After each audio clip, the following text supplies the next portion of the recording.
got the script in 2016 that said your career was going to fall off a cliff when you stopped believing in God. That was 2015. Yeah, around there. That was 2015. If you want to be a great player, you got to sell your soul. If you want to be MVP, you want to be top of the top, you got to sell your soul. There was one specific game where it really hit me. Was I had 20 and 10 after 3 quarters. Like essential basketball.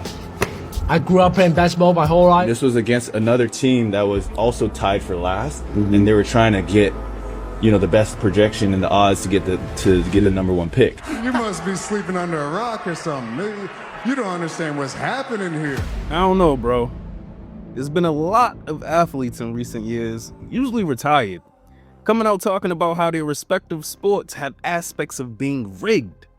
Jaylen Brown is probably the only one currently playing that has expressed it throughout the season while he was doing his streams. Jeremy Lin is the latest past his prime player. But there's something that these athletes are missing. And we'll talk about it right now on Doing It for GP. In this shit all day. As a whole becomes a part, I strike to burn, and the flame returns. Johnny. Welcome back to the channel. Your boy Matt back with some thoughts, with some opinions, with some reactions. Wipe your feet off as you come in, hit the like button if you so choose, and hopefully you stay a while. Shout out to the supporters. And with that said, let's take this walk. The organization, because I'm not trying to throw anyone under the bus, but there was one specific game where it really hit me. Was I had 20 and 10 after 3 quarters. Like essential basketball. I grew up playing basketball my whole life. We were up about 15 to 18, and in the 4th quarter in overtime, I didn't play 1 second. And so I'm looking at the assistant coach, watching our lead go down. I have 20 and 10 after 3 quarters. Like, I'm on pace to have a real nice game. And and he goes, "Yeah, we got the call from above. You're done for tonight."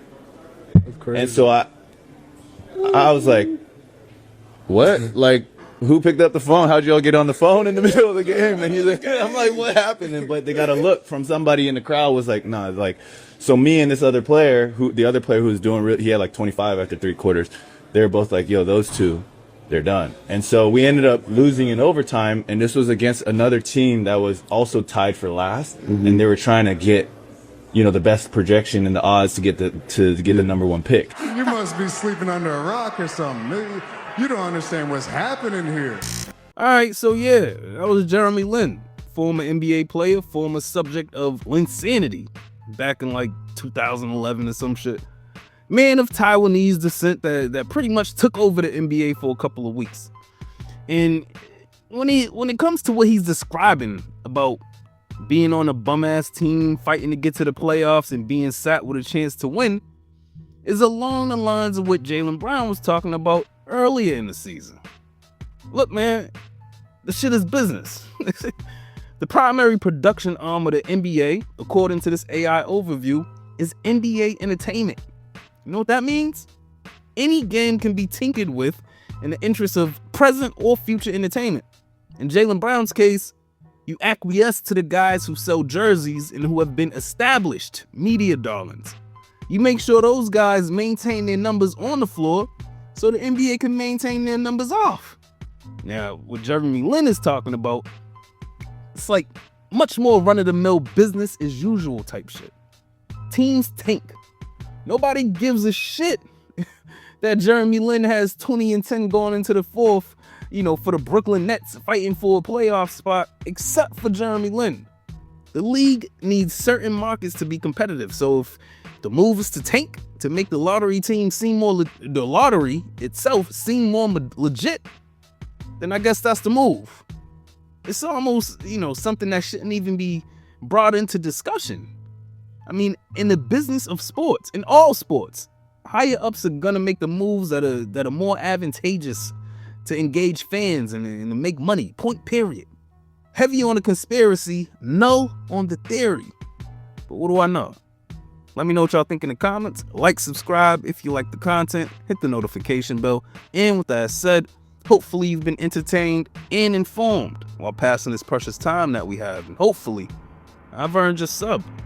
I go by the name of Mac. This has been Doing It for GP. Till next time. You can't treat him like any of the other niggas around here, cause he ain't like any of the other niggas around here. Never did me, I spit the truth. Call you aware, fear-driven niggas get the boot. All of you squares couldn't fit up in my circle. All of us red and will hurt you severe. Slow your roll, nigga, patience is a virtue. Yeah, and a nigga bite any bark. When I black out, how you gon' hide in the dark? Oddly enough, yeah, the scriptwriters, it didn't have anything to do with that, actually.